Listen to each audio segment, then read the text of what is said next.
Okay, so the next chart we're going to look at is the bar chart. Now with a bar chart, you tend not to plot individual people's results, but actually group results, which is quite a good idea because you can see over in the corner, I have got a table of the averages for each ICT class. So I could actually plot that as a bar chart. Over here, I've got a table of girls and boys averages, and I could plot that as a bar chart. But I think I'm going to plot this one here. So we begin as usual by highlighting both sets of data, both columns, because they're going into my chart because I need two sets. Then I go to insert, and then I go and choose my chart. Now for some reason, Excel thinks bar goes that way, but we know a bar chart better as this, which is called a column chart. Anyway, click on it, and you can select different styles. I'm just going to go for the normal one, like that. Now, there is my bar chart, but unfortunately it's appearing in the middle of the page.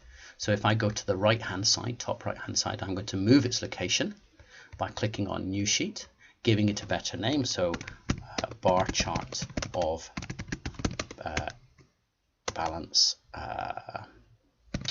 results. Click OK.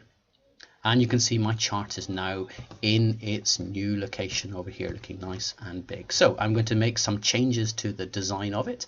First of all, I'm going to delete series 1. I'm going to click on and press delete. I don't need these lines going across, so I'm going to click on the lines and press delete. My scale here is a little bit small, so I'm going to change the scale by double clicking on it and going to find where it goes up in. Here we are, we're going up in 5s, so I'm going to change that to go up in 2s and click close. There we go. Now my numbers, my labels are a little bit small, so I'm going to go to home and I'm going to increase the font size of them. That's better, size 12, and I'm going to do the same with the scale, up to size 12. I don't have a title, so I'm going to go to layout and select chart title and have one above the chart. And this time my chart title is going to mention my IT groups. So highlight it and type over it. So I'm going to say balance test results for each IT class.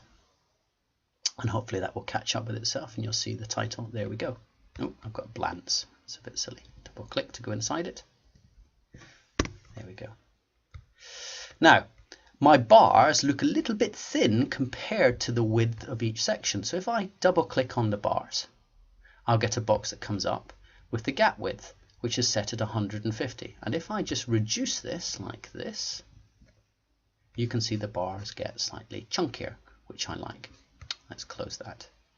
Now my colors are a little bit dull, and I could go and individually change each color, but I'm going to show you something quite clever that you can do with bar charts. If I double click, oops, I've highlighted just one there, I didn't want to do that.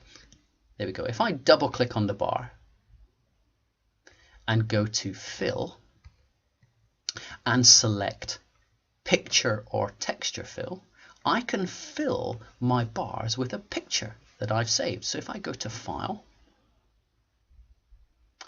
have I got a suitable picture I could add in? So it's going to take me to my picture area. I'm just going to go and choose a picture. What do we got here? Let's just scroll down. Not quite sure what that's about. Sorry about that, that was a bit bizarre. Right, oh, I'm just going to go and fill it here. Let's have a look. Images, that looks quite good. So I select my logo and click insert. And can you see that my logo now appears in all the different bars, and it's all kind of stretched out, which is okay. But look, if I go to stack and scale, and if I look at my scale, which is going up in 2s, so if I go up in, let's say, 4s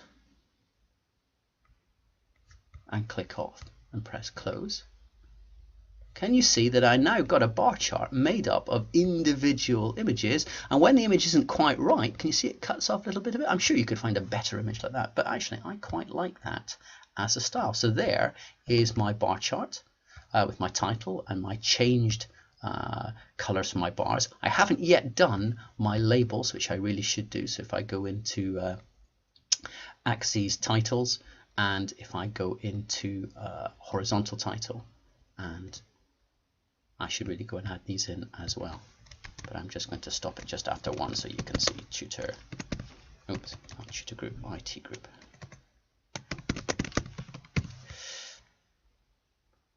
There we go. So I'm going to stop it there and hopefully get the idea about how to make a bar chart.